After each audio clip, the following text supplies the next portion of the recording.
नमस्कार, इस मराठी न्यूज मध्ये आपलं स्वागत। मी गौरी सूर्यवंशी। आज आपल्या सोबत आहे मराठा विद्या प्रसारक संस्थेचे दिंडोरी पेठचे संचालक आणि माजी जिल्हा परिषद गटनेते प्रवीण नाना जाधव। तर आज आपण त्यांच्यासोबत चर्चा करणार आहोत।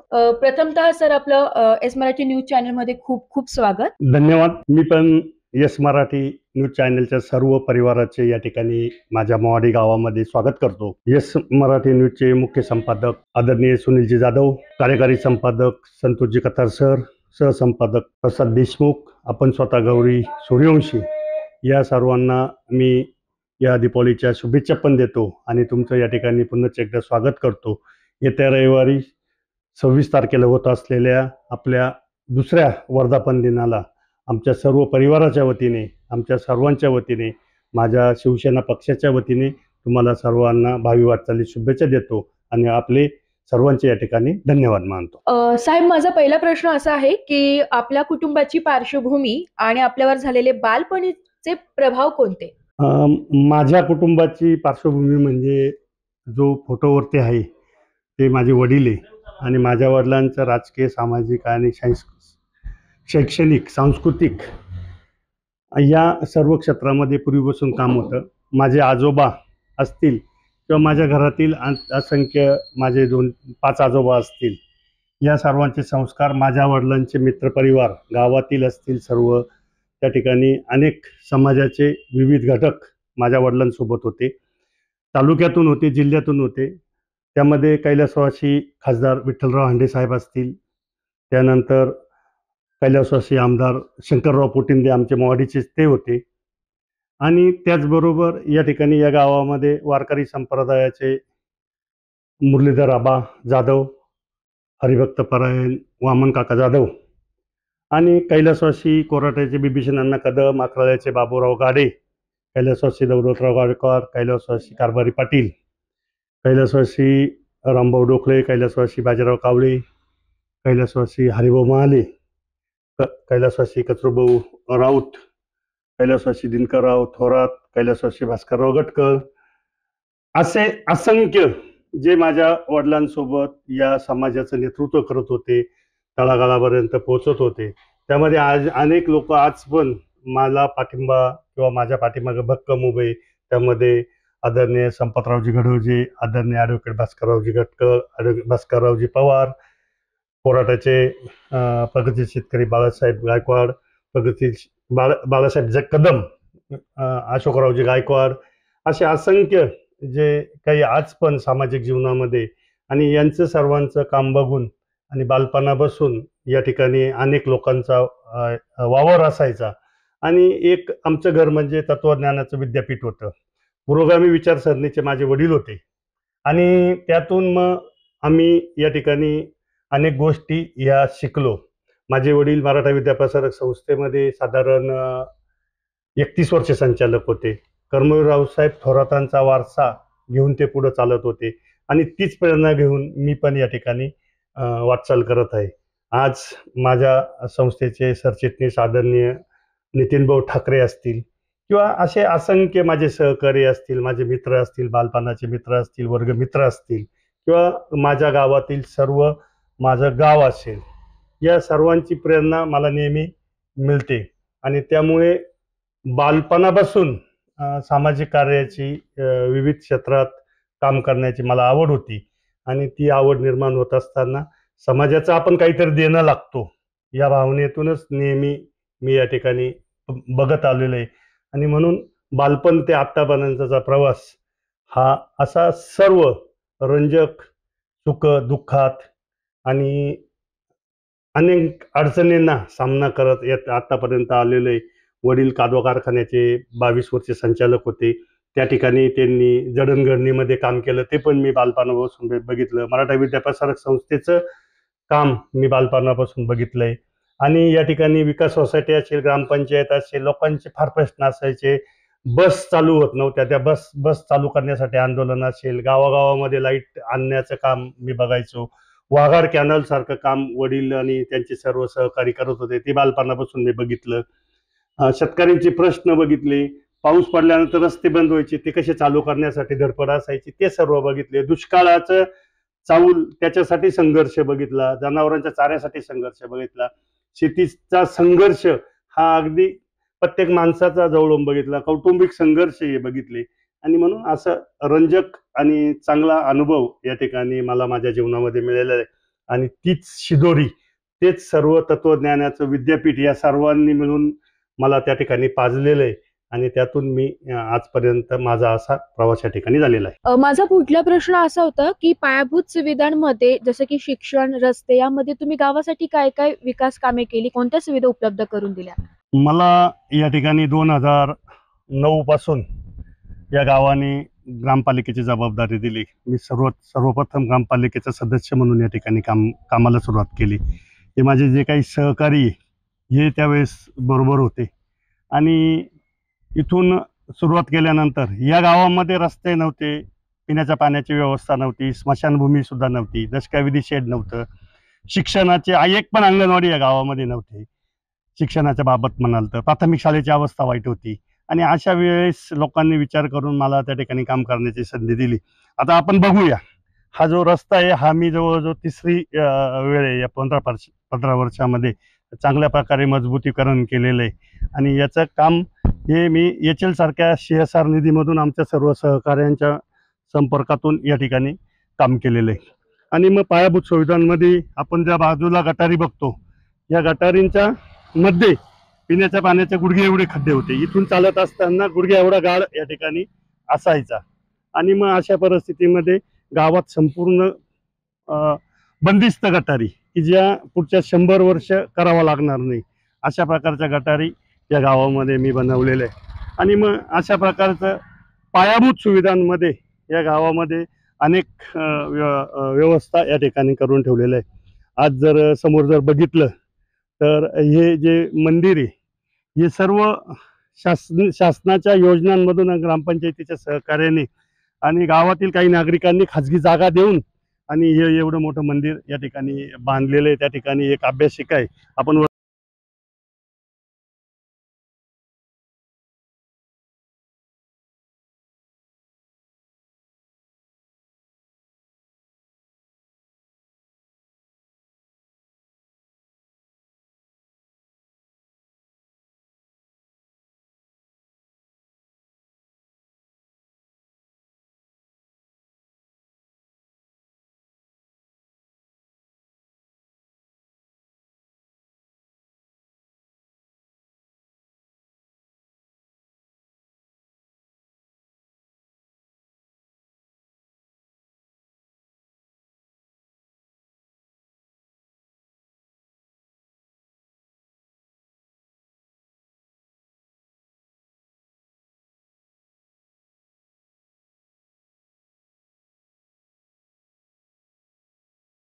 सांभाळायचं बरं का, खराब नाही करायचं. हा, हे आपल्या गावाची प्रॉपर्टी, हा समाजाची प्रॉपर्टी. हा, पुढचा प्रश्न असा होता की त्याच्यानंतर इथले स्थानिक जे लोक आहेत, त्याच्यानंतर जे बाहेरचे लोक आहेत, त्यासाठी तुम्ही काय विकास कामे केली? आता तुम्ही अभ्यास केंद्र हे उभं केलेलं आहे, त्यामध्ये किती प्रमाणात विद्यार्थी येते व पुढच्या फ्युचरच्या दृष्टीने इथे अभ्यास करायला येतात? तसं हे सामाजिक सभागृह बांधलेलं आहे. या ठिकाणी मारुतीचं मंदिर आहे आणि मारुतीच्या प्रेरणेने या ठिकाणी अनेक विद्यार्थी दररोज सकाळपासून सायंकाळपर्यंत अभ्यासिकेसाठी या ठिकाणी येतात. हे जे सभागृह आहे हे मल्टीपर्पज सभागृह आहे. या ठिकाणी ग्रामसभा असतील, विकास सोसायट्यांच्या सभा असतील, पाणी वापर संस्थांच्या सभा असतील किंवा कुठल्या पक्षीय सभा असतील किंवा लोकांचे भांडणं, ज्याला एकमेकाच्या घरी जायचं नसतं, असे प्रश्न पूर्वी जसं पारावरती बसायचे, अशासाठी हा मल्टीपर्पज हॉल बांधलेला आहे. या ठिकाणी एक जे काही आपल्याकडे आपली सांस्कृतिक परंपरा जपण्यासाठी पाहुणे किंवा महाराज येतात आणि त्यांना कुठेतरी आरामाची सोय व्हावी, त्याच्यासाठी ही अशी सोय केली. अशा पायाभूत सुविधा ज्या जनतेसाठी, ज्या गावगाड्यामध्ये पाहिजे, त्याच्यासाठी जिल्हा परिषद सदस्य ग्रामपंचायतीच्या मार्फत लोकांच्या सहकार्याने आतापर्यंत मी या ठिकाणी केलेलं आहे. माझा पुढचा प्रश्न असा होता की ग्रामीण विकासासाठी आपण कोणत्या योजना प्राधान्याने राबवत आहात? ग्रामीण विकासासाठी सर्वप्रथम या ठिकाणी शेतकऱ्यांचे प्रश्न हे फार महत्त्वाचे आणि शेतकऱ्यांचे प्रश्न जर सुटले तर ग्रामीण विकास होईल असं मला या ठिकाणी वाटतं. आणि त्या दृष्टीनं मी कायम शेतकऱ्यांसाठी काय काय करता येईल असा माझा नेहमी प्रयत्न असतो. आज गेल्या 15 ते 20 वर्षामध्ये या दिंडोरीपूर्वी गट होता, नंतर हा मोहाडी गट झाला आणि मोहाडी गटामध्ये मी रस्त्यांची केलेली कामे, पुलांची केलेली कामे किंवा केटीवर बंधारे असतील, अशा वेगवेगळ्या पातळीवरती कामं केलेले आणि ते कामं मी या ठिकाणी अत्यंत प्रामाणिकपणे केले. आणि म्हणून 2012 ते 17 लोकांनी मला दिंडोरी गटातून निवडून दिलं होतं. त्यानंतर मी राखीव जागा झाली आणि आमच्याच मोवाडीच्या सारिका नेरे यांना मी उभं केलं. त्यांना पण भरघोस मतांनी या ठिकाणी लोकांनी संधी दिली आणि ते कामं केल्यामुळेच मला ती संधी मिळाली. त्या संधीचं सोनं करत असताना कोविड सारखी महामारी या जगभरात आली आणि कोविड नंतर 3 वर्ष हे या ठिकाणी आमचे त्या ठिकाणी वाया गेले आणि तरी पण 2 वर्षाच्या कार्यकाळामध्ये मी ती यादी तुम्हाला नजीकच्या काळात देईलच किंवा येणाऱ्या निवडणुकांमध्ये मी ती गोष्ट सांगेल. परंतु गेल्या 4 वर्षामध्ये या ठिकाणी निवडणुका झाल्या नाही, म्हणून अनुशेष मोठ्या प्रमाणामध्ये बाकी आहे. आता काही लोक म्हणतात का त्या बाईनं काय केलं, तर त्या बाईनं काय केलं, त्या बाईनं काय करायला पाहिजे असा मला प्रश्न आहे. परंतु ज्यांनी त्या बाईला मतं दिली होती किंवा मी सांगितल्यानंतर त्या लेडीजला या ठिकाणी निवडून दिलं होतं, त्या लोकांना माहिती का नानांनी त्या मॅडमच्या माध्यमातून किंवा त्या जिल्हा परिषद सदस्यामधून काय काय काम केले. प्रवीण नाना 5 वर्षामध्ये प्रत्येकाच्या सुखदुःखात होता की नाही आणि प्रवीण नाना प्रत्येक ठिकाणी होता की नाही, आणि ही पावती म्हणून मला त्या ठिकाणी गेल्या 2022ला जी काही मराठा विद्याप्रसारक संस्थेची निवडणूक झाली, त्या निवडणुकीमध्ये जिल्ह्यामध्ये प्रथम क्रमांकाचे मतं देऊन या तालुक्याने 1 नंबरचे माझ्या पाठीमागे उभा राहिला आणि तीच पावती म्हणून मला कृषी उत्पन्न बाजार समितीमध्ये पण या तालुक्यामध्ये 1 नंबरचे मतं दिले. म्हणजे लोक न्यायालय सर्वात श्रेष्ठ न्यायालय आणि त्या न्यायालयातूनच काम करत असताना या सर्व कृषी उत्पन्न बाजार समिती असेल किंवा पंचायत समिती असेल, जिल्हा परिषद असेल, विधानसभा असेल, यासाठी नेहमी माझा पाठलाग चालू असतो. ग्रामीण यंत्रणेच्या मार्फत या ठिकाणी काय काय कामं करता येतील, मग त्या ठिकाणी शेतकऱ्यांच्या बचत गटांसाठी नेहमी प्रयत्न असतो. या ठिकाणी आमच्या गावामध्ये बचत गटाची चळवळ पण मोठ्या प्रमाणामध्ये आहे. शेतकरी ग्रुप बनवण्यासाठी मोठी चळवळ आहे.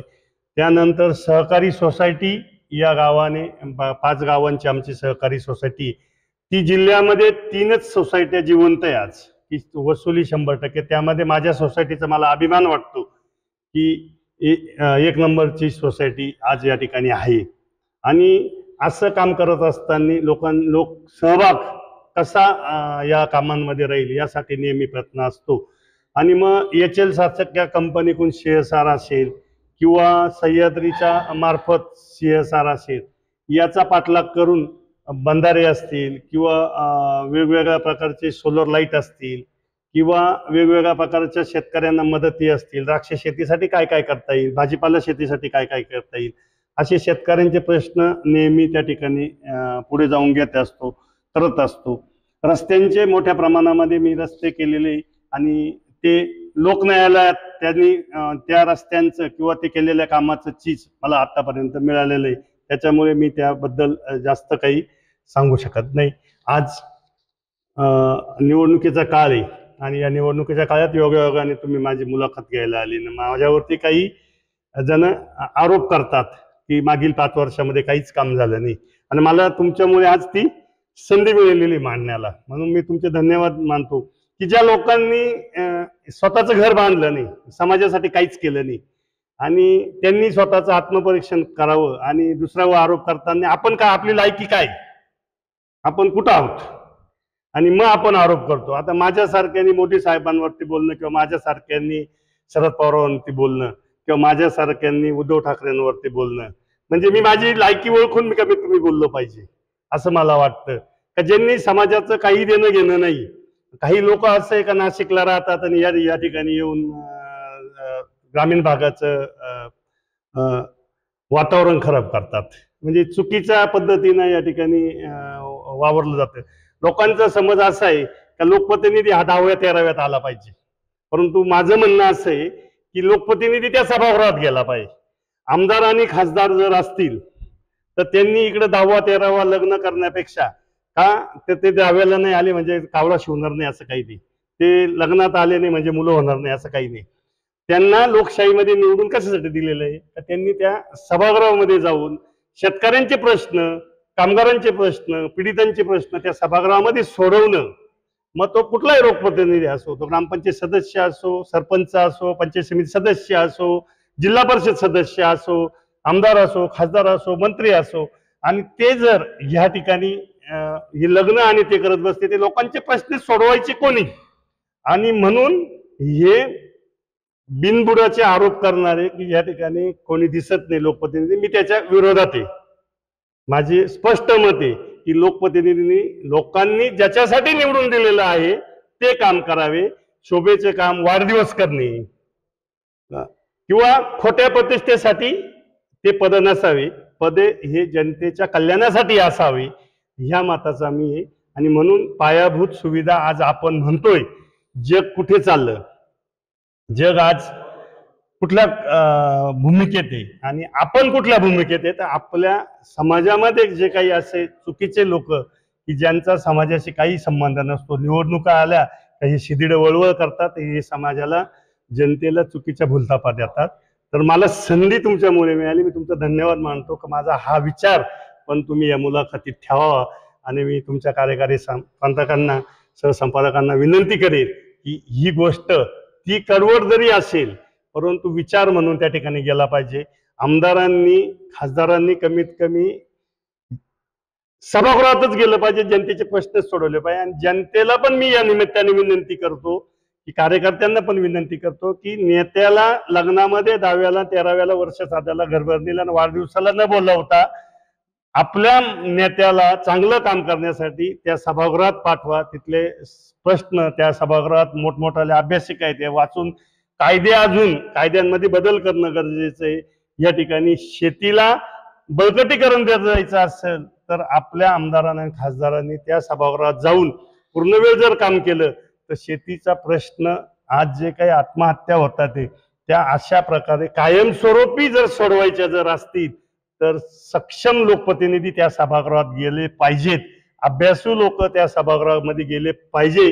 जो माणूस निवड करताना जात किंवा पात हे न बघता सक्षम माणूस, मग तो माणूस त्या ऑफिसरकडे गेल्यानंतर त्या जिल्हाधिकारी असेल, शिवप्रतिनिधी लोकांनी जर निवडून दिला तर ह्या पायाभूत सुविधांचा जो तुम्ही म्हटला की या आज आपण 150 वर्षे जाऊन, इंग्रज जाऊन आज आपण रस्ते, वीज आणि पाणी याच्यासाठी झगडत आहोत, याच्याही पलीकडे जग आहे.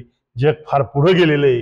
हे प्रश्न कायम जनतेशी खेळवत राहतात. याला कारण खऱ्या अर्थाने हे काही समाजामध्ये दुसऱ्याच्या जीवावर जगणारे बांडगुळं हे या ठिकाणी तयार झालेले आणि ते समाजाला दुसऱ्या बाजूला घेऊन जातात.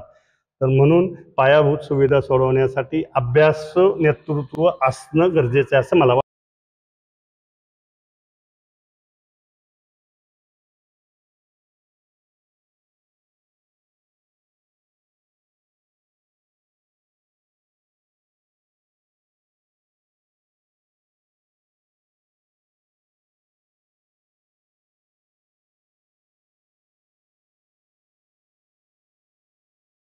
तुमच्या गावामध्ये काही आधीचे विकास कामे जे होते त्यामध्ये आता काय बदल झाले? म्हणजे माझ्या गावामध्ये आधी विकास कामच नव्हते म्हणून तर लोकांनी मला संधी दिली आणि त्यांनी केली नाही म्हणून मला संधी मिळाली.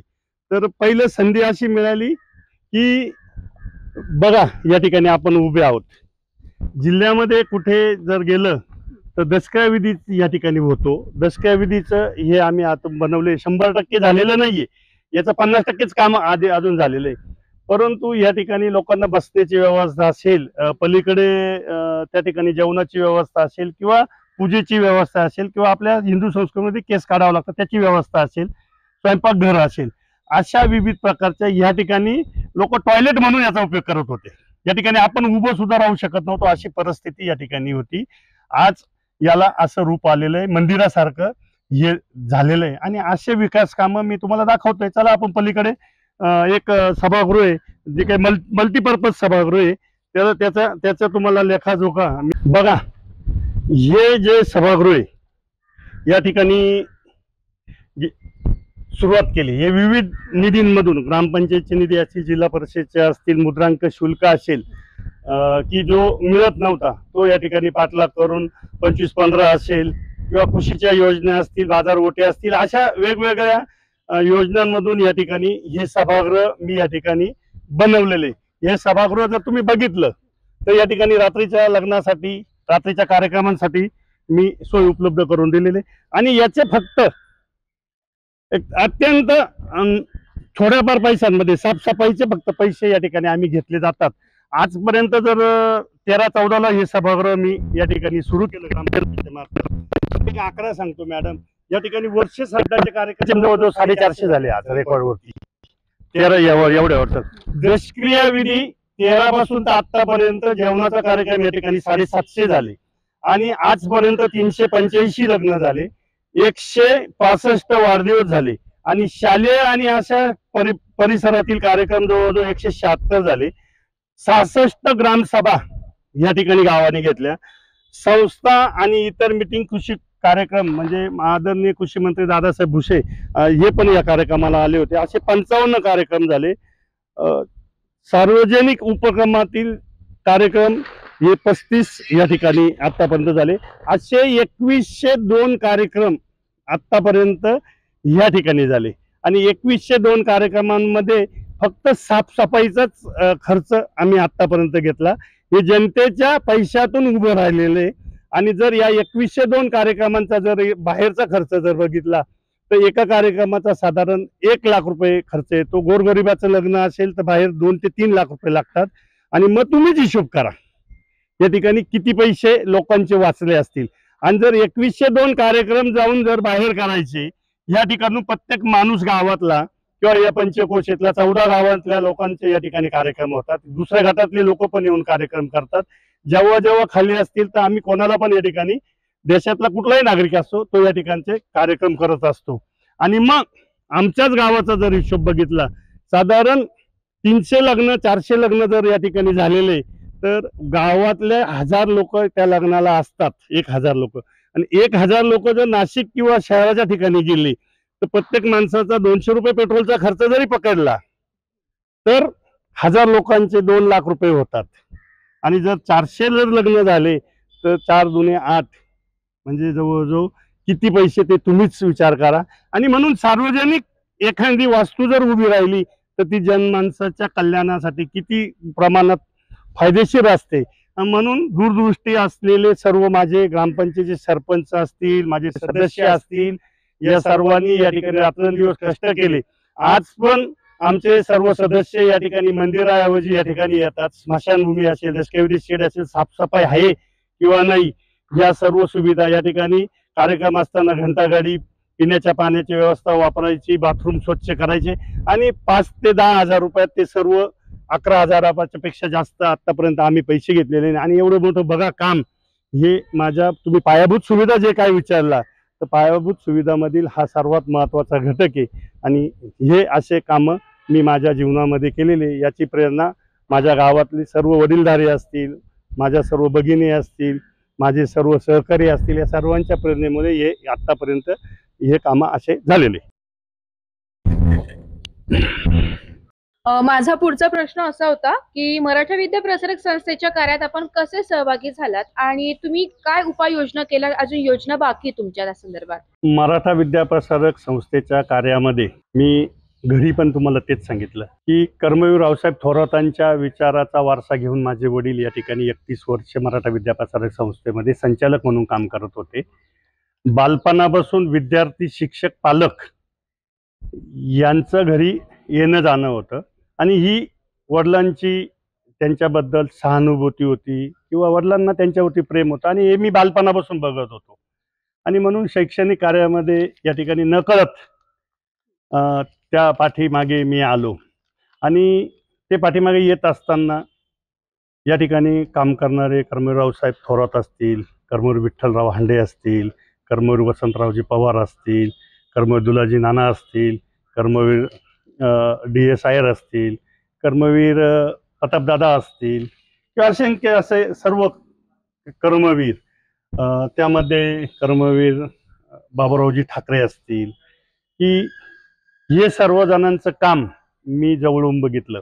आणि हे बघत असताना मी सच विचार केला की या लोकांना कोणी मंत्री होतं, कोणी खासदार होतं, कोणी आमदार होतं, आणि यांनी जर ठरवलं असतं तर जसं नगर किंवा देशामध्ये जो राजकीय नेता झाला का त्याची स्वतःची शिक्षण संस्था असते, त्याची स्वतःची ट्रस्ट असते. परंतु ह्या लोकांनी समाजासाठी काम उभं केलंय. यांनी कोणी स्वतःची संस्था काढली नाही, हे स्वतः काढू शकत होते. आणि हा विचार कुठेतरी मनाला आज भावतोय की इतकी मोठी ताकद यांच्या पाठीमागे असतानाही सुद्धा यांनी स्वतःचा स्वार्थ न करता समाजासाठी अहोरात्र झडले. आणि त्या भावनेतून या ठिकाणी आपण पण काही करावं. आणि मग आपण सकाळी जिथे बसलो होतो त्या ठिकाणी आमची ही शाळा पूर्वी गावामध्ये भरत होती. साधारण एक 86, 87, 88ला तिथं वर्ग होते. काही वर्ग 98 साली ही इमारत पूर्ण झाली. आणि तोपर्यंत गावामध्ये मारुती मंदिर असेल, चुलत्यांची घर होते, ग्रामपंचायतची जागा, असं वेगवेगळ्या ठिकाणी शाळा भरत होती. आणि वडील 1-1 रुपया करून गावातून लोक वर्गणी करत होते. ह्याच शाळेचे नाही, पूर्ण तालुक्यातल्या शाळा, जिल्ह्यातल्या शाळा उभ्या राहावा, MEP उभी राहावी, 2-2 रुपये गोळा करायचे, कारखान्यांकडून पैसे, सोसायटीचे पैसे, डिव्हिडंडचे पैसे, असे अनेक पैसे गोळा करून या ठिकाणी या शाळा उभ्या राहिल्या. आणि ती प्रेरणा खऱ्या अर्थाने मला या ठिकाणी मिळाली. आणि त्यातून मग हा विचार पुढे आला. आणि पुढे येत असताना मग मला ती प्रेरणा मिळाली. नंतर कमीत कमी आज 114 वर्षापूर्वी समाज अशिक्षित असताना व्यवस्था सुशिक्षित बनवण्यासाठी कर्मवीरांनी ती संस्था उभी केली. आणि मग याच्यातील आपलं योगदान काय आणि ती भूमिका काय असावी. तर मग ती भूमिका, आज समाज सुशिक्षित आहे, पण मग सुशिक्षित समाज मला वाटतं आज अशिक्षित झालाय. कारण घटनेमध्ये तरतूद आहे प्राथमिक आणि माध्यमिक शिक्षण मोफत आणि सक्तीचं. परंतु लोक आज करोडो रुपये इंटरनॅशनल स्कूलला भरतायत. वेगवेगळ्या CBSEचे पॅटर्न असतील, वेगवेगळ्या शिक्षण व्यवस्थेमध्ये त्या ठिकाणी जातात. आज माझ्या गावातून 40 गाड्या बाहेर जातात. म्हणजे करोडो रुपये लोकांची प्राथमिक शाळा चांगली आहे, माध्यमिक शाळा चांगली आहे, शासन शिक्षक देतंय, तरी पण त्या ठिकाणी शिकवणारा शिक्षक 15 ते 20 हजार रुपये पगार आहे. आणि इथं शिकवणाऱ्या शिक्षकाला 1.5 लाख रुपये पगार आहे. म्हणजे मॅडम बघा, त्याचं पोट भरलेलं की इथल्या शासनाच्या शिक्षकाचं. तरी पण लोक का अट्टहास करतात, तर फक्त चुकीचा मार्गाने इंग्रजीचा जो काही अट्टहास चालू आहे. आज जर बघितलं जपान किंवा चायना, आपण 2च देश धरू, आणि असंख्य देशांमध्ये आज इंग्रजीचा नामोनिशाण नाहीये, तरी पण ते लोक आपल्यापेक्षा पुढे. मग आपल्याकडे इंग्रजी येऊन त्या माळेतला म्हणजे मी पण चुक्या केल्या. तर माझा विचार असा आहे की ह्या जर शाळा टिकल्या नाही तर व्यवस्था टिकणार नाही. मी ग्रामीण भागातला, म्हणजे मी उदाहरण देतो की एखादा कुटुंब जर चालवायचं, जर छोटंसं घर असलं तर आपण त्याचं आपलं आयुष्य घालू शकतो. परंतु मग आपण मोठा बंगला का बांधतो? माझ्या नाताचा, पंथाचा किंवा माझ्या सर्व पिढीचा आपण विचार करतो. मोठा वास्तू बांधतो, किंवा जमीन घेताना खूप मोठा विचार करतो, किंवा एखादी वास्तू उभी करताना मग आपण आपल्या नातापंथाचा विचार करतो. मग आपण इथं विचार करताना संकुचित बुद्धीना विचार करतो माणूस, की शाळेकडे बघताना माझा आता मुलगा या शाळेतून 10वी होऊन पास झालेला आहे, जाऊन द्या काय तिचं काय हो. आणि अशा परिस्थितीमध्ये तो निघून जातो. शिकलेला माणूस खेड्यामधून नाशिकला राहायला जातो, त्याचे मुलं इंग्रजी माध्यमात टाकतो. आणि मग माझ्याकडे संचालक म्हणून काही लोक येतात का आम्हाला कमीत कमी नोकरी द्या. मग मी जर विचारलं तुमच्या मुलांनी BSc कुठं केलं, तर म्हणे इंग्रजी माध्यमातून केलं. B.Ed कुठं केलं, तर इंग्रजी माध्यमातून केलं. मग मला नोकरी मराठी माध्यमात द्या. मग अशा वेळेस संताप होतो का ही शाळा चालवण्यासाठी तुमचा मुलगा जर इथं शिकला असता, म्हणजे असा प्रत्येकाचा मुलगा जर या ठिकाणी शिकला तर 40 विद्यार्थ्यांना 1.5 शिक्षक शासन देतं. आणि मग अशा परिस्थितीत शाळा वाचल्या असत्या. आज शाळा गावोगावी बंद पडत आहे. माझ्या गावात 2 प्राथमिक शाळा होत्या, 1 बंद पडली. तिथं 15 शिक्षक कमी झाले, म्हणजे 15 नोकऱ्या कमी झाल्या. तिथं 15 कमी झाल्यामुळे माध्यमिकच्या 15 कमी झाल्या. तेच उच्च माध्यमिकच्या ज्युनियर कॉलेजच्या 15, म्हणजे 50 नोकऱ्या आज माझ्या गावाने घालवल्या. एक गावाने जर 50 नोकऱ्या सरकारी घालवल्या, सरकार पगार पण देत आहे, सर्व गोष्टी देत आहे, त्याच्यात समाजाचा दोष नाही, काम करणाऱ्या व्यवस्थेचा दोष आहे. म्हणजे या ठिकाणी अंकुश राहिला नाही. जिल्हा परिषद सदस्य असेल, पंचायत समिती 4-4 वर्ष निवडणुका नाही. आणि म्हणून तो अंकुश या ठिकाणी शिक्षण व्यवस्थेचा, बाकीचं तर मी बोलेल ना पुढच्या प्रश्नात, परंतु ह्या प्रकारचा राहिल्या नाही. आणि म्हणून मग ही व्यवस्था खिळखिळी जी होती तर याचं कारण थोडे शोधले पाहिजे ह्या विचाराचा मी, आणि मी ते अनुभवातून थोडंफार शोधतोय. थोड्याफार चुक्या ह्या माझ्याकडून पण होत असतील, परंतु मी चुक्या दुरुस्त करण्याचा नेहमी प्रयत्न करतो. नेहमी शिकण्याचा तो प्रयत्न करत असतो. आणि तुम्ही जर विचारलं का तुमचा या ठिकाणी मराठा विद्याप्रसारक संस्थेच्या माध्यमातून संचालक म्हणून काय ध्येय आहे, धोरण आहे, तर एक या ठिकाणच्या इमारती चांगल्या असाव्या. त्या इमारती सर्व जुन्या इमारती झालेल्या 98 सालाच्या इमारती जवळजवळ जास्तीत जास्त आहे. तर दिंडोरी सारखं एमयूपीची जी शाळा आहे त्या ठिकाणी 5,000 विद्यार्थी आणि बसण्याला विद्यार्थी नव्हते. सर्वप्रथम मी तालुक्याच्या सर्व सभासदांना सर्वांना विनंती केली, आमच्या कार्यकारी मंडळाला विनंती केली, आणि त्यांनी साधारण 18 ते 20 कोटीची इमारत आज पाया भरून पुढे उभी आहे. आणि ते खऱ्या अर्थाने 100 वर्षे सुख त्या अनेक विद्यार्थी त्या ठिकाणी घडणार आहे. आणि त्यासाठी लोकवर्गणी पण देत आहे. आम्ही पण अपील करतोय की ही व्यवस्था टिकवण्यासाठी सर्वांनी मदत करा. आणि तालुक्यातून 2,000 विद्यार्थी त्या ठिकाणी ज्युनियर कॉलेजला 11वी-12वीला आहे आणि 5,000 विद्यार्थी त्या ठिकाणी आहे. तर अशा पद्धतीमध्ये ती शाळा टिकावी यासाठी माझा प्रयत्न आहे. आज या ठिकाणी आज सुट्टी आहे, नाही तर आमच्या लॅब ज्या डिजिटल लॅब असाव्यात त्या लॅब तयार करण्यासाठी माझा प्रयत्न आहे. शिक्षकांच्या वेळोवेळी मीटिंग घेऊन त्या ठिकाणी चांगलं काम कसं करता येईल, विद्यार्थ्यांशी माझा थेट संपर्क आहे. मी कुठल्याही देशकार्य विधीच्या कार्यक्रमात, लग्नात गेलो किंवा सांस्कृतिक कार्यक्रमात गेलो तर मी त्या ठिकाणी विद्यार्थ्यांमध्ये स्वतः जाऊन मिसळतो. शाळेमध्ये काय चाललं, प्रत्येक शाळेत तुम्ही माझं विचारा वाटलं असतं का मुलं त्या ठिकाणी मला ओळखत नाही अशी माझी मला वाटतं 29 युनिट आहे या तालुक्यात, अशी एक पण शाळा नसेल का तिथं मला ओळखत नाही. मी विद्यार्थ्यांमध्ये समरस होतो आणि मला मग त्यामुळे कामकाज कसं चालतं त्या शाळेतलं ते कळतं. विद्यार्थ्यांच्या सर्वांगीण विकासासाठी अष्टपैलू व्यक्तिमत्व घडावं यासाठी मग संस्था पातळीवरती जे काही प्रोग्राम ठरवले जातात, मग क्रीडा स्पर्धा असतील, वक्तृत्व स्पर्धा असतील, सांस्कृतिक स्पर्धा असतील, वेगवेगळे व्याख्यानं असतील, वेगवेगळ्या स्पर्धा परीक्षा असतील, त्या सर्व कशा चांगल्या प्रकारे राबवता येतील त्याच्यासाठी माझा नेहमी अट्टास असतो. त्याच्यानंतर विज्ञान प्रदर्शन असेल, म्हणजे माणूस घडायचा तर शिक्षणापेक्षा पण बाहेरच्या ज्ञानाने, सर्वतोपरी ज्ञानाने कसा घडेल यासाठी माझा नेहमी प्रयत्न असतो. मातेरवाडीची इमारत वरती बसायला जागा नव्हती, तिचं काम चालू केले. वणीसारखे इमारतीचं रंगरंगोटीचं त्या सर्व सहकाऱ्यांच्या दृष्टीने योगायोगाने काम चालू केले. अनेक इमारती अजून बाकी, परंतु या ठिकाणी कृषी महाविद्यालय चालू केलं. ते चालू करत असताना या तालुक्यात ते झालं, तो एक आनंद आहे.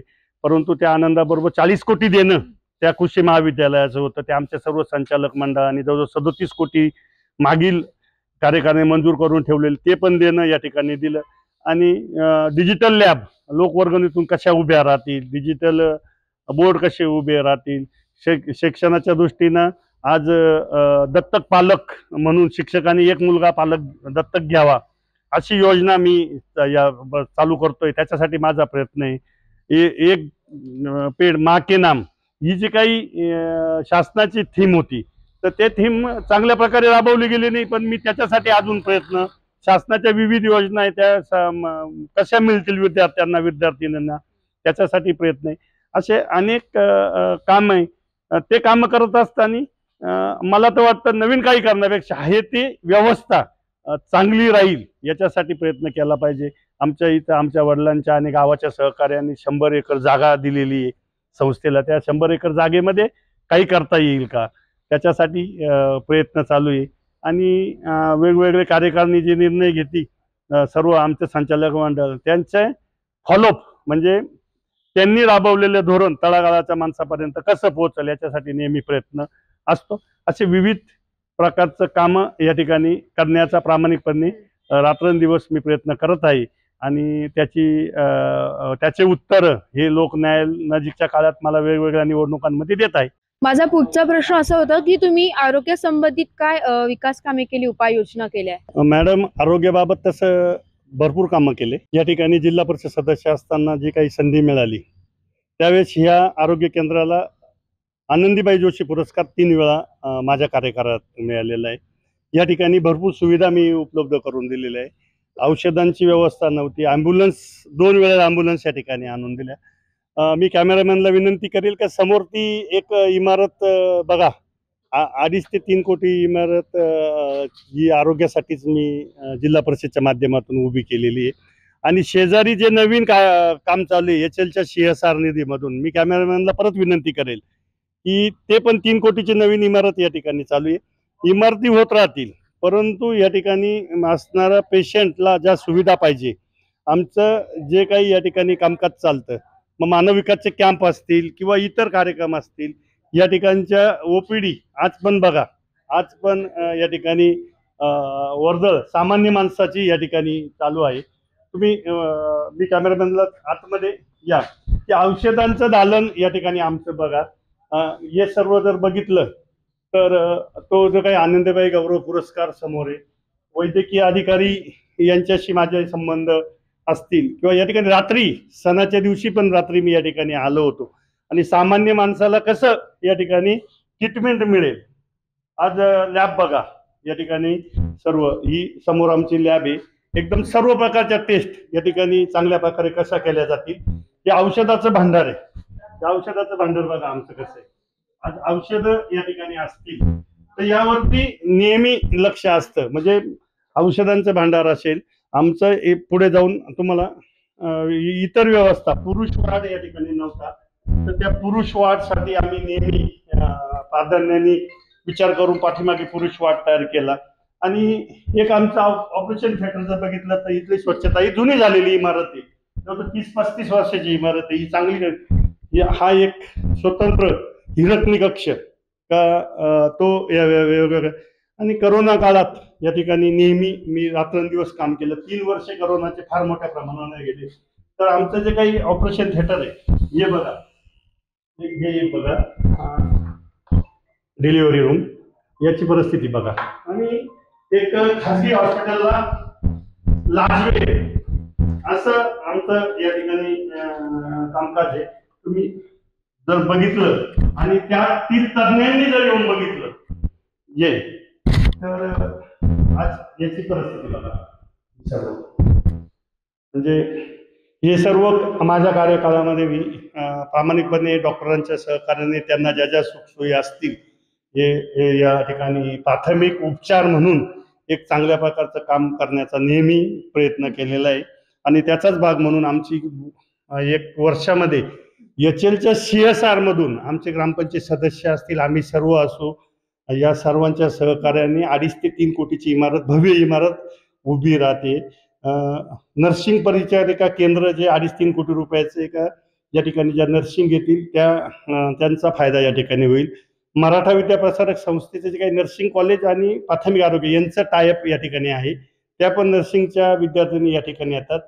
वेगवेगळ्या विद्यार्थ्यांचं कॅम्प या ठिकाणी घेतले जातात. त्यातून मोठं कामकाज या ठिकाणी आरोग्याचं मी उभं करण्याचा प्रयत्न केलेला आहे. म्हणजे तुम्ही म्हणाल सर्व गोष्टीवरती, महिला बाल कल्याण असेल, बचत गट असतील, आरोग्य असेल, यांची सांगड घालण्याचा मी नेहमी या ठिकाणी प्रयत्न केलेला आहे. साहेब, माझा पुढला प्रश्न असा होता की सहकार क्षेत्रात आपण कोणकोणते कामकाज केलंय? मॅडम, सहकार क्षेत्रामध्ये तशी वडिलांची प्रेरणा घेऊन कामकाज करतोय. विकास सोसायटी मोहाडी पासून, तर वडील कादवा कारखान्याचे संचालक होते. अनेक संस्थांवरती वडिलांनी प्रतिनिधित्व केलं, त्यांचीच प्रेरणा घेऊन या ठिकाणी मी कामकाज करतोय. मोहाडी विकास सोसायटी जी आज 5 गावांची आमची सोसायटी आहे, तिचं गेल्या 3 ते 4 वर्षापासून नेतृत्व करण्याची संधी मला मिळाली. मग आमचे chairman Kailas Kalamkar sir, vice chairman आणि संचालक मंडळ हे त्या ठिकाणी कामकाज करत आहे. तर आज मला स्वाभिमानाने त्या ठिकाणी तुम्हाला सांगावं वाटतं की जिल्ह्यात 3 सोसायट्या जिवंत आहे, त्याच्यामध्ये माझी सोसायटी आहे. म्हणून मला तो आनंद आहे की आमचे सभासद किती सुज्ञ असतील आणि संचालक मंडळ किती काम करतंय. म्हणून ती पावती या ठिकाणी जे काही शासनाचा पुरस्कार मिळतो त्याच्यामध्ये आम्हाला थोडं 2 गुणांवरतून आमचा मार्क गेले. एक आमचं शेड तयार नव्हतं, त्यातून पणनचं एक मोठं काम आम्ही या ठिकाणी उभं करतोय. पेट्रोल पंप आम्ही उभा करतोय. गाळे बांधायची योजना आमची सहकारामध्ये त्या ठिकाणी आहे. आणि हेच करत असताना या ठिकाणी मी गेल्या 20 वर्षापासून साधारण एक पतसंस्था, स्वतः संस्थापक अध्यक्ष आहे मी. माझ्या स्वतःची पतसंस्था स्थापन केली. त्यामार्फत मी गोरगरीब जनतेला या ठिकाणी मोठ्या प्रमाणामध्ये कर्ज वाटप केलेलं आहे आणि त्याची पावती मला जर मी तुम्हाला थोड्या वेळात दाखवतो. ती पण पतसंस्था स्वतःच्या मालकीची इमारत आहे. आज पण आम्ही डिव्हिडंड वाटला आहे. आज पण थकबाकी आमची एकदम कमी आहे. आणि असं काम करत असताना एक पाणी वापर संस्था आहे, ही वाघाड पाणी संघ आहे, त्याच्या अंडर ही सप्तशृंगी पाणी वापर संस्था आहे. त्या ठिकाणी पण मी स्वतः आता ह्या मिनिटाला चेअरमन आहे. आणि आमचे जे काही मार्गदर्शक आहे भाऊराव देवराम पाटील, आमच्या वडिलांचे ते सहकारी, त्यांच्या नेतृत्वाखाली आम्ही तिथे काम करतो. गेल्या 20 वर्षापासून त्या ठिकाणी पण मी संचालक आणि चेअरमन म्हणून काम करतो. आणि एक दूध संस्थेमध्ये मी काम केले. ती पण इमारत, या सर्व इमारती म्हणजे स्वतःच्या पायावरती आम्ही संस्था उभ्या केलेल्या आहे. आणि हे सर्व बघूनच या ठिकाणी गाव माझ्या पाठीमागं आलेलं आहे. या लोकांनी सर्व बघितलेलं आहे. जनतेला आर्थिक पासून, आरोग्याचा पासून तर सहकारापर्यंत ज्या ज्या सोयी उपलब्ध करून देता येतील त्या मी त्या ठिकाणी केलेल्या आहे. याचाच परिपाक म्हणून मी जवळजवळ 15 वर्षे वनी दूध संघाचा संचालक होतो आणि तिथं चेअरमन म्हणून पण मी काम केलेलं आहे. आणि म्हणून असा मोठा अनुभव त्या त्या सभागृहातला मला आहे. आणि जिल्हा परिषदचं सभागृह असेल, मराठा विद्याप्रसारक संस्थेचं सभागृह असेल, कृषी उत्पन्न बाजार समितीचा संचालक म्हणून या ठिकाणी व्यापारी आणि शेतकऱ्यांना गाळे उपलब्ध करून देण्यासाठी प्रयत्न चालू आहे. सहकारात नवीन नवीन काय काय करता येईल याच्यासाठी नेहमी प्रयत्न असतो. सहकाराचे नवीन नवीन या ठिकाणी आम्ही प्रयोग करत असतो. आणि एक आमची साधारण 50 वर्षापासून व्याख्यानमाला चालू आहे. ती व्याख्यानमाला आज जिल्ह्याच्या ग्रामीण भागामध्ये आमची व्याख्यानमाला एकदम चांगली चालू असते. त्या ठिकाणी सुद्धा आम्ही शेतकरी आणि सहकारावरती काय काय व्याख्यानं ठेवता येतील त्याच्यासाठी नेहमी प्रयत्न आमचा असतो. आणि त्यातून या गावचा माणूस कसा करता येईल, मग सांस्कृतिक वारसा सहकारामार्फत कसा जपता येईल, सहकारातून समृद्धीकडे जाण्यासाठी गाव काय काय योजना करता येतील याच्यासाठी आमचा नेहमी तो प्रयत्न असतो. आणि आज जर बघितलं तर आमचं स्वतःचं खताचं दुकान आहे. रेशनचं दुकान जे काही गावोगाव आहे ते रेशनचे दुकान सामान्य माणसापर्यंत रेशन पोचत नाही, परंतु 4 गावांचं रेशनचं दुकान पण आमची सहकारी सोसायटी चालवते. पेट्रोल पंप आम्हाला चालू करायचा आहे. अनेक उद्योग या ठिकाणी जनतेच्या कल्याणासाठी काय काय करता येतील असे सर्व उद्योग या ठिकाणी करण्याचा आमचा मानस आहे. पतसंस्थेमार्फत आज तुम्ही पतसंस्था बघितली, आपण पतसंस्था थोड्यात बघू. तर यातून पण काय काय करता येईल असं दररोज शिकण्याचा माणूस हा जन्मता कोणी परिपूर्ण नसतो. प्रत्येक माणसात सद्गुण असतात, प्रत्येक माणसात दुर्गुण असतात. आणि त्या सर्वांची शिदोरी घेऊन दररोज पडणारं चुकणारं पाऊल दुसऱ्या दिवशी कसं चांगलं टाकता येईल यासाठी हा सर्व अनुभव. आणि आज तुम्ही आला तर तुम्ही जो काही प्रयत्न आमच्यासाठी करताय तर त्यातून पण काहीतरी शिकतो. म्हणजे माणूस दररोज काहीतरी शिकतो, तर ते शिकण्याचा आमचा नेहमी प्रयत्न आहे. तर सहकार तेच शिकवतो, एकमेका सहाय्य करू अवघे धरू सुपंत, अशा विचाराने मी काम करत आहे. मजेशीर प्रश्न विचारला तुम्ही, त्याबद्दल धन्यवाद. गेल्या 10-15 वर्षापासून गटामध्ये निवडणूक लढायची म्हणून मी प्रयत्न करत होतो. आणि गटामध्ये केलेलं काम हे जनतेला माहिती आहे. जे काही माझे सहकारी आहे प्रत्येक गावामध्ये त्या माझ्या सर्व सहकाऱ्यांना मी काय आहे माहिती आहे. आणि माझ्यावरती काही लोक आरोप करतात, ज्यांनी कधी मला सहकार्यच केलं नाही असे लोक मला आरोप करतात. आणि माझ्यावरती वेगवेगळ्या प्रकारचे आरोप करतात. आणि या तुमच्या माध्यमातून मला त्यांना पण उत्तर द्यायचं आहे. आधी आपण समाजासाठी काहीतरी करा, एखादं काम उभं करा, स्वतःचं घर तरी बांधा. आणि मग माझ्यासारख्या माणसाला किंवा माझ्यासारख्या अनेक सामाजिक काम करणाऱ्या व्यक्तींना तुम्हाला नैतिकता आहे ते नावं ठेवण्याची. स्वतः काहीच करायचं नाही, फक्त समाजामध्ये जातपातीचं राजकारण करायचं आणि त्यातून समाजात तेढ निर्माण कसा होईल, या ठिकाणचं वातावरण कसं दूषित होईल. आज गेल्या 10 वर्षापासून मला या समाजाने नेतृत्व करण्याची संधी दिली. 10 वर्षातले काम जर मी या ठिकाणी जर मांडले तर मला वाटतं पूर्ण आपला दिवस जाईल. त्यापेक्षा लोकन्यायालयात ते मी मांडलेले लोकन्यायालय येणाऱ्या निवडणुकीत त्याचा मला माझ्या पाठीमागे उभे राहील असं मला खात्री आहे. आणि तो मला विश्वास आहे. आणि ही निवडणूक आमचा पक्ष जिंकणार आहे. परंतु जे जे लोक या ठिकाणी या निवडणुकीच्या निमित्ताने आरोप करतात, मला तुमच्या मार्फत एक प्रश्न विचारायचा आहे.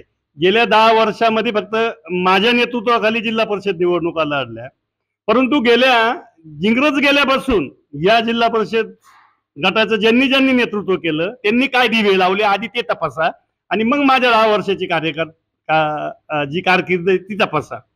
मी 10 वर्षात केलेलं जिल्हा परिषद काय असतो सदस्य हे कामकाज मी करून दाखवलेले. सभागृहामध्ये आंदोलन करत असताना मी 3 दिवस सभागृहामध्ये झोपलेलो होतो आणि झोपून त्या ठिकाणी या गटाला निधी मिळावा यासाठी मी आंदोलन करून मग जिल्हा परिषद सदस्य काय असतो याच्यावरती या तालुक्यात मागच्या वेळेस शिवसेनेच्या नेतृत्वाखाली सत्ता मिळाली होती आणि म्हणून जिल्हा परिषद सदस्य काय असतो या गटातल्या लोकांना माहिती आहे. कोणाला माहिती आहे तर ते माझ्या सहकार्यांना माहिती आहे. जे माझे सहकारी नव्हतेच द्वेषासाठी द्वेष आणि मग ती बाई आली नाही, तो बुवा आला नाही, हा आला नाही. परंतु मॅडम मी तुम्हाला सांगतो की गेल्या 5 वर्षापासून नाही 15 वर्षापासून गटातल्या प्रत्येक कुटुंबाशी माझा वैयक्तिक संबंध आहे. रात्रंदिवस माझ्या घराला पुढून पण दरवाजा आहे, मागून पण दरवाजा आहे, 24 तास उघडे असतात.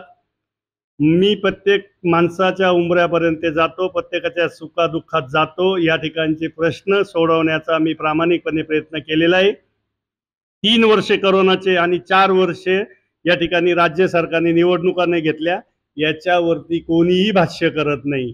परंतु मागच्या निवडणुकीत काय झालं, विकास ही निरंतर चालणारी प्रक्रिया आहे. पण लोकांनी या जनतेने प्रवीण जाधव म्हणून मतं दिले होते, प्रवीण जाधव म्हणून या ठिकाणी काम केलं आणि तो विश्वास घेऊनच मी या ठिकाणी गेल्या 10 वर्षाचा जाणार आहे.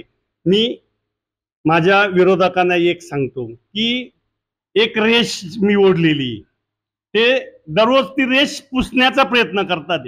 मी त्यांना असं सांगतो, मी ओढलेली रेषेपेक्षा तुम्ही मोठी रेष ओढा, ती मोठ्या रेषेकडे लोकांचं लक्ष जाईल, छोट्या रेषेकडे लक्ष जात नाही. हा नैसर्गिक सिद्धांत आहे. तर ती रेष ओढण्याचं काम करा, माझी रेष पुसण्याचं काम करू नका. माझ्यावरती खोटे नाटे आरोप करू नका, त्यांनी जनता भुलणार नाही.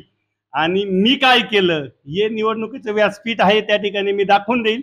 हा प्रश्न तुमची भूमिका निवडणुकीत काय असेल हा तुम्ही मला विचारला, त्यात माझी भूमिका अशी असेल, पक्ष देईल तो उमेदवार. पक्षाने सांगितलं स्वतंत्र उपमुख्यमंत्री शिंदे साहेब, आमचे नेते आदरणीय खासदार श्रीकांत शिंदे साहेब, आमचे पक्षाचे सचिव आदरणीय भाऊ चौधरी, आमचे संपर्क प्रमुख सुनील पाटील, जिल्हा प्रमुख असतील, या सर्वांच्या आदेशाने, तसेच आमच्या जिल्ह्याचे मंत्री आदरणीय दादासाहेब भुसे, आमचे नेते आदरणीय आमदार सुहास अण्णाजी कांदे साहेब, हे सर्व जो आदेश देतील त्या आदेशाचं पालन शिवसैनिक म्हणून मी आतापर्यंत केलेलं आहे आणि ते सांगतील त्या पद्धतीनं आम्ही काम करू. आज राज्यात महायुतीचं सरकार आहे. महायुतीची भूमिका काय, त्या ठिकाणी महायुती कुठल्या भूमिकेतून खाली येणार आहे ते तळागाळाच्या जनतेपर्यंत ज्यावेळेस येईल ते पोचवण्याचं काम निश्चित राहणार आहे. परंतु जी भूमिका महायुती घेईल, जी भूमिका आमचा पक्ष घेईल, त्या भूमिकेबरोबर आम्ही राहू. या ठिकाणी खूप इच्छुक आहे, इच्छुकांची संख्या फार मोठी आहे. गणामध्ये पण फार इच्छुक आहे, गटामध्ये पण फार इच्छुक आहे. परंतु पक्ष नेतृत्व, या ठिकाणचे येणारे निरीक्षक असतील, या ठिकाणचे कार्यकर्ते असतील, सर्वांना समावेशक असा जो कुठल्याही जाती पंथात भेदभाव वाद करणार नाही, जातीचा या ठिकाणी उल्लेख करणार नाही, असा उमेदवार या ठिकाणी येईल असं मला वाटतं. आणि त्या उमेदवाराच्या पाठीमागे उभे राहू.